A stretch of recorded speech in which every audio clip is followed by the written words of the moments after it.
Welcome to வணக்கம் Dubai channel. இன்றைக்கி நம்ம சேனலில் எதை பற்றி பார்க்க போகிறோம் அப்படின்னு பார்த்தீங்கன்னா, பர்துபாயில் இருக்க ஒரு ஹிஸ்டாரிக்கல் பிளேஸை பற்றி தான் நம்ம இந்த வீடியோ ஃபுல்லாக பார்க்க போகிறோம். ஸோ வீடியோவை ஸ்கிப் பண்ணாமல் பாருங்கள். சேனலை சப்ஸ்கிரைப் பண்ணாத வியூவர்ஸ் எல்லாம் சேனலை சப்ஸ்கிரைப் பண்ணிக்கோங்க. வாங்க வீடியோக்குள்ளே போகலாம்.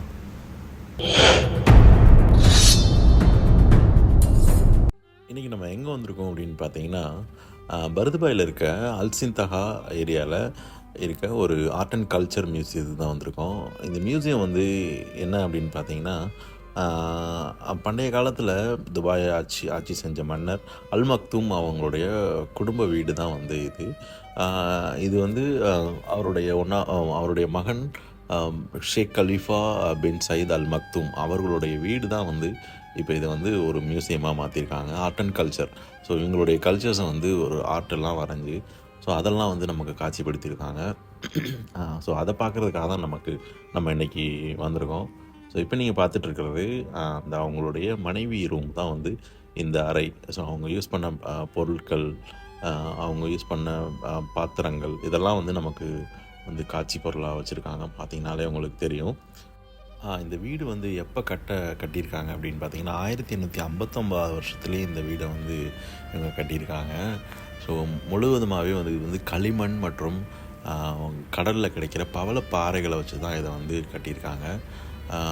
இது வந்து சில்ட்ரன் ரூம். இந்த சில்ட்ரன் ரூமில் பார்த்திங்கன்னா அவங்களுக்கு குழந்தைகளை தங்க வைக்கிறதுக்கான ரூமாக வந்து இதை யூஸ் பண்ணியிருக்காங்க.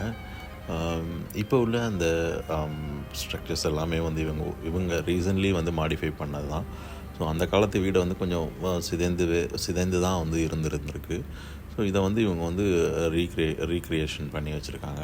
ஸோ இந்த குடும்ப புகைப்படங்கள் எல்லாம் வந்து திரு ஷேக் சையத் அல் மக்தூம் அவர்களுடைய குடும்ப புகைப்படங்கள். ஸோ இதை வந்து நமக்கு வந்து காட்சிப்படுத்தியிருக்காங்க.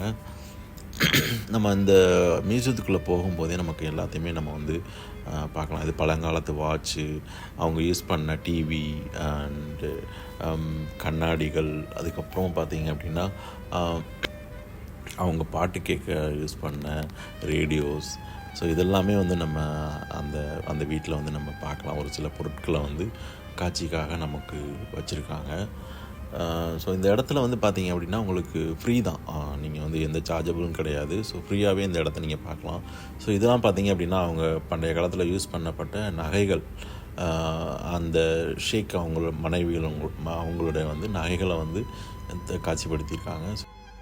இந்த மியூசியம் பார்த்திங்க அப்படின்னா காலையில் 9 மணிலேருந்து இரவு 7 மணி வரை வந்து உங்களுக்கு இது ஓப்பனில் இருக்கும். ஸோ நீங்கள் எப்போ வேணாலும் போய் நீங்கள் அந்த மியூசியத்தில் உள்ள ஆர்ட்ஸ் அண்ட் கல்ச்சர் எல்லாத்தையுமே நீங்கள் பார்க்கலாம். அவங்க யூஸ் பண்ண எல்லா பல்வேறு வகையான நகைகளையுமே வந்து இங்கே நீங்கள் பார்க்கலாம். ஸோ இது வந்து இந்த வராண்டா ஏரியா. நெக்ஸ்ட் வந்து என்ன ரூம் அப்படின்னு சொன்னீங்க பார்க்கலாம். இப்போ நம்ம பார்த்துட்ருக்கிறது இந்த வராண்டா ஏரியாவிலேருந்து திருப்பி வந்து இது அல் மஜ்லிஸ் அப்படின்னு சொல்லிட்டு சொல்லுவாங்க. இதுதான் வரவேற்பறை. ஸோ அந்த காலத்தில் வந்து யாராவது கெஸ்ட்டு வந்தாங்க அப்படின்னா அவங்க கூட பேச்சுவார்த்தை நடத்துறது. ஸோ பல நாட்டு மன்னர்கள் வந்தாங்க அப்படின்னா ஸோ இந்த அறையில் தான் வந்து தங்க வச்சு அவங்களுக்கு வந்து விருந்து உபசரிக்கிற அறை அப்படின்னு சொல்லுவாங்க. ஸோ அதை தான் வந்து அரபிக்கில் வந்து மஜ்லிஸ் அப்படின்னு சொல்லுவாங்க. ஸோ இந்த அறை தான் அது. ஸோ இது ஒரு அறை. அதே மாதிரி இன்னொரு அறையும் வந்து இருக்குது. அதுவும் மஜ்லிஸ் 2 சொல்கிறாங்க. ஸோ இதுலேயுமே அதே மாதிரி தான்.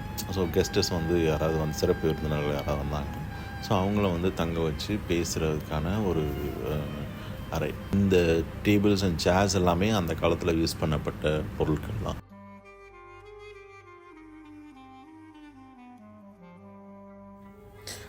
அடுத்தபடியாக இப்போ நீங்கள் பார்த்துட்ருக்க ரூம் வந்து சினிமா ரூம் அப்படின்னு சொல்கிறாங்க. அது இப்போ இந்த சினிமா ரூம்னால் அந்த காலத்தில் இந்த இடத்துல தான் வந்து இருந்து எல்லாருமே உட்காந்து படம் பார்த்துருக்காங்க. ஸோ சினிமாவுக்காக யூஸ் பண்ணுற அந்த ஸ்க்ரீன்ஸ் எல்லாம் வச்சு நம்ம பழங்காலத்தில் பார்ப்போம்ல அதே மாதிரி தான் இவங்களும் யூஸ் பண்ணியிருக்காங்க. ஸோ அதற்கான டேபிள்ஸ், சேர்ஸ் என்ன யூஸ் பண்ணாங்களோ அந்த பண்டைய பொருட்கள் அப்படியே தான் வந்து அந்த இடத்துல வச்சுருக்காங்க. இப்போ நீங்கள் பார்த்துட்ருக்கிறது தான் வந்து வாட்ச் டவர் அப்படின்னு சொல்லுவாங்க. இந்த வாட்ச் டவர் அப்படின்னா இந்த டவர் மேலே வந்து எப்போவுமே வந்து ஒரு காவலாளிகள் வந்து இருந்துகிட்டே இருப்பாங்க. ஸோ இவங்க வந்து மன்னரோட பாதுகாப்புக்காகவும், எதிர்நாட்டு கப்பல்கள் ஏதாவது வருதா, எதிரிகள் யாராவது வர்றாங்களா அப்படின்னு சொல்லிட்டு இவங்க வந்து காவல் காத்துட்ருப்பாங்க இந்த வாட்ச் டவரில். ஸோ அதுதான் இந்த வாட்ச் டவரோட வேலையாக இருந்திருக்கு. ஸோ இது வந்து ஒரு 1994க்கு அப்புறம் துபாய் முனிசிபாலிட்டி ஒரு ரீக்ரியேஷன் பண்ணி இந்த இடத்துல இதை வச்சுருக்காங்க. ஸோ இன்றைக்கி வீடியோ அவ்வளோதான். இந்த வீடியோ வந்து உங்களுக்கு பிடிச்சிருக்குன்னு நம்புகிறேன். ஸோ சேனலை சப்ஸ்கிரைப் பண்ணாத வியூவர்ஸ் எல்லாம் சேனலை சப்ஸ்கிரைப் பண்ணிக்கோங்க. நன்றி.